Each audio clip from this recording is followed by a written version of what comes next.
Fala, meus amigos e minhas amigas.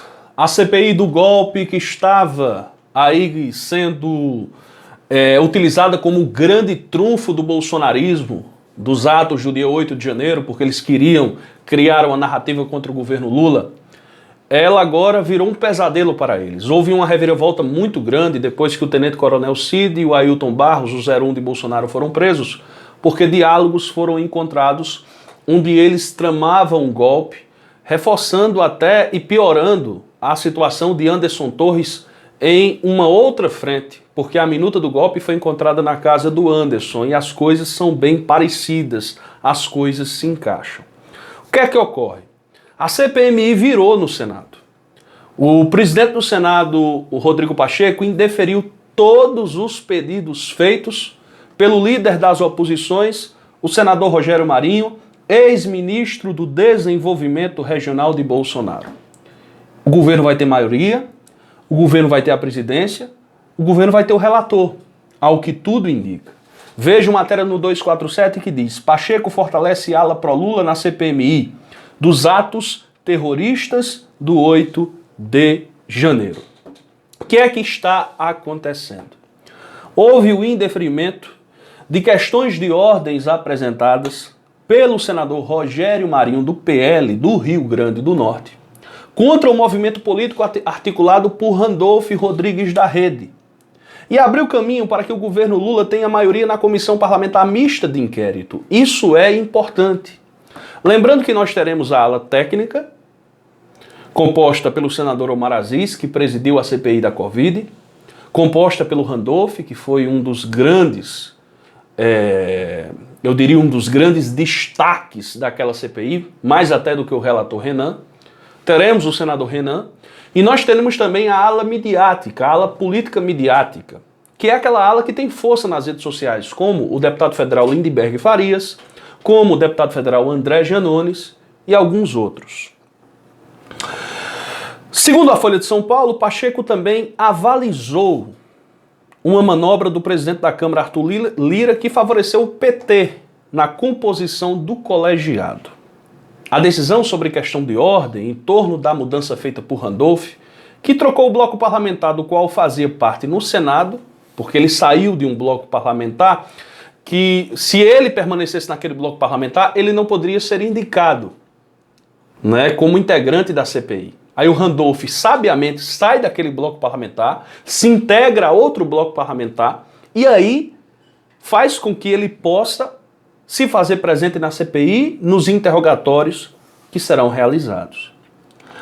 Ele trocou o bloco parlamentar do qual fazia parte, saindo do bloco União Brasil, PSDB, Podemos, PDT e MDB, e indo para o grupo formado por PSB, PSD, PT e Rede. Era o último passo necessário para que o Congresso definisse a composição do colegiado. O movimento ampliou para 6 o número de vagas que cada um dos dois blocos terá direito por critério de proporcionalidade.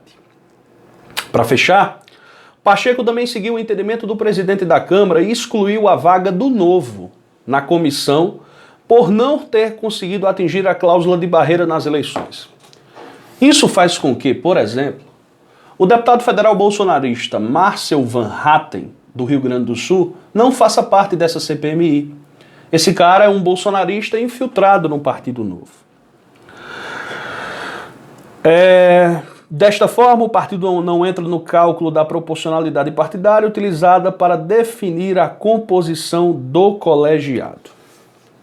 Agora a expectativa está em torno de quê? A expectativa oficial é de que a CPMI seja instalada na próxima semana e virou um pesadelo para a oposição. Existe a possibilidade de que a comissão nem saia do papel, mas agora eu acho que para o governo é bom que essa CPMI seja realizada. Eu acho que dá para se trabalhar a parte econômica, o arcabouço fiscal, a questão do marco do saneamento, que houve derrotas agora, mas o Lula já está trabalhando para revertê-las. Tem como reverter, dizem aí os congressistas, o próprio Lula disse isso, né? Dá para você trabalhar no principal e também dá para você trabalhar na CPMI, que também é uma coisa importante agora, depois dos diálogos escabrosos que foram revelados entre o tenente-coronel Cid e o Ailton Barros, ex-major do Exército, e o 01 de Bolsonaro. Aqui fala que a oposição perdeu o interesse depois da operação que resultou na prisão de Mauro Cid e também de Ailton Barros, pela suspeita justamente de tramarem um golpe de Estado. Isso ficou comprovado. A avaliação do governo é de que os novos fatos esvaziem a tentativa de bolsonaristas de inverter a culpa pela intentona golpista do dia 8 de janeiro e de criar uma narrativa visando culpar a gestão do presidente Lula.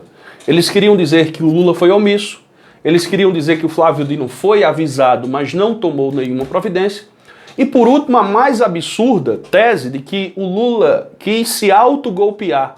Teve um jornalista, que agora me falha a memória, é o veículo de comunicação, que chegou ao cúmulo de confundir uma bandeira, salvo engano, do Rio Grande do Sul com a do MST. O cara diz, o cara escreveu um artigo dizendo, ou foi um artigo, ou foi uma postagem, dizendo o que um cara do MST, ou com a bandeira do MST, estava fazendo na invasão. Aí mostrou lá o cara com a bandeira. Depois foram investigar e aquela bandeira não era do MST.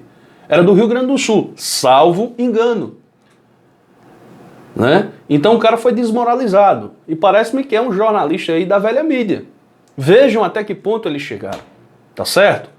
Forte abraço a todos vocês, a luta continua. Eu acredito que o governo deveria sim insistir na instalação dessa CPI, chamar o Tenente Coronel Cid, chamar o ex-major do Exército, chamar essas figuras envolvidas no golpe, chamar o Anderson Torres, para nós sabermos o chefe, o verdadeiro chefão. Aliás, muita gente já sabe quem é. Falta apenas a gente concretizar. Forte abraço e até outra oportunidade. Curta o vídeo aí, comente, compartilhe, se inscreva. E se você puder, me segue no Twitter, Instagram, Facebook e TikTok, os links na descrição. A luta continua.